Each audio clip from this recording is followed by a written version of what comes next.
The picture that the world receives from the followers of Muhammad paints him as a valiant, honorable, just and fearless warrior. What is the reality and what are the facts? The greatest threat to the exposure of the falsehood of the Quran are knowledge of the Quran, Hadiths, the Hebrew Bible, the New Testament, and related scriptures and history. As we have repeatedly shown and will continue to do so in our series, that without a doubt, it is by divine justice that the very Hadiths that explain the Quran to the followers of Muhammad are the very ones which completely and utterly destroy its alleged divine origin and its veracity, as we shall prove yet again in this chapter. Sahih al-Bukhari Hadith 4.54, narrated by Abu Huraira. The Prophet said, "By him in whose hands my life is, I would certainly never remain behind an army unit setting out in Allah's cause. By him in whose hands my life is, I would love to be martyred in Allah's cause and then get resurrected, and then get martyred and then get resurrected again, and then get martyred and then get resurrected again, and then get martyred." Muhammad, in his own words, admits that he did not fight in most of the raids that he either initiated or conducted. He preferred death in jihad than life, as long as it was the death and jihad fought by his followers and not by himself. What a spineless coward! He sent his simpleton and gullible followers to their demise with promises of booty and rape if they survived, and unlimited sensual and sexual pleasures in his perverted version of paradise if they got slaughtered. With such promises, they could not go wrong whether dead or alive. Then the brave Muhammad, who did not fight, boasts of how he would have preferred to die in the way of Allah in jihad again and again and again. Ibn Ishaq 373. The apostle wore 2 coats of mail on the day of Uhud, and he took up a sword and brandished it, saying, "Who will take this sword with its right?" Muhammad did not get into the pitch of battle, but retired to the top of the hill surrounded by his bodyguards. That is why he gave his own sword to someone else to fight with. It is obvious that Muhammad was no Alexander the Great, nor a Julius Caesar, but a pure coward who had to wear 2 coats of mail, even though he had no intention of exposing himself to danger, but relying on others to die for him, his ideas and his fraudulent promises. Sahih al-Bukhari Hadith 4.276, narrated by Al-Bara bin Azib. The Prophet appointed Abdullah bin Jubair as the commander of the archers who were 50 on the day of the Battle of Uhud. He instructed them, "Stick to your place. You should not leave your place till I send for you."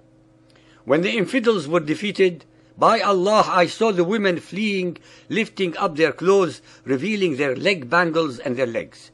So the companions of Abdullah bin Jubair said, "The booty, O people, the booty! Your companions have become victorious. What are you waiting for? Now." Abdullah bin Jubair said, "Have you forgotten what Allah's apostle said to you?" They replied, "By Allah, we will go to the enemy and collect our share from the war booty." But when they went to them, they were forced to turn back defeated. At that time, Allah's apostle in their rear was calling them back. Only 12 men remained with the Prophet, and the infidels martyred 70 men of us. Then Abu Sufyan, the leader of the unbelievers, asked 3 times, "Is Muhammad present among these dead people?" The Prophet ordered his companions not to answer him. The hadiths and their history amply prove that those who converted to the followers of Muhammad did not do so for sublime spiritual reasons, but for booty, plunder, rape, and enslavement of the wealth, hard work, and the fruitful produce of other peoples. Sahih Muslim Hadith 4413, narrated by Anas bin Malik. It has been reported on the authority of Anas bin Malik that when the enemy got the upper hand on the day of the Battle of Uhud, the Messenger of Allah was left with only 7 men from the Ansar and 2 men from the Quraysh. When the enemy advanced towards him and overwhelmed him, he said, "Whoever turns them away from us will attain paradise or will be my companion in paradise." A man from the Ansar came forward and fought the enemy until he was killed. The enemy advanced and overwhelmed him again, and they repeated the words, "Whoever turns them away from us will attain paradise or will be my companion in paradise." Another man from the Ansar came forward and fought until he was killed. This state of affairs continued until the 7 Ansar were killed, one after the other. I would like our listeners to remember that I assert again that it is by divine justice that the hadith invariably and repeatedly expose Muhammad's true characteristics for all to study. The gutless but self-declared jihadi Muhammad pretended to be among the Muslim dead and would not answer Abu Sufyan's plain and clear challenges. As usual with Muhammad, he expected others to expose themselves to danger. Any fair-minded and inquisitive person would ask the following questions. Why was not Muhammad at the forefront of the battle instead of being at the rear? Why did he give his own sword to someone else to do the killing with? Why did he wear 2 coats of mail, especially since he had no intention of fighting? Why did he not fight to defend his position, but begged others to die for him? Why did he pretend to be dead if he believed he was the messenger of Allah and that Allah was on his side? Why, at the very end, did he not answer the challenges of the leader of the Quraysh, but expected others to do so? Can any follower of Muhammad answer these simple questions? Ibn Ishaq 380. When the enemy hemmed Muhammad in, he said, "Who will sell his life for us?" 5 of the Ansar arose. They fought in defense of the Apostle, man after man, all being killed. Even though Ibn Hisham had edited Ibn Ishaq's version of events by taking out items that were not complementary to Muhammad, even so, the story as depicted shows an extremely craven and unprincipled man, who would send any number of his gullible and unsuspecting believing followers to certain death without lifting a finger to defend himself. Ibn Ishaq 381. Abu Dijana made his body a shield for the Apostle.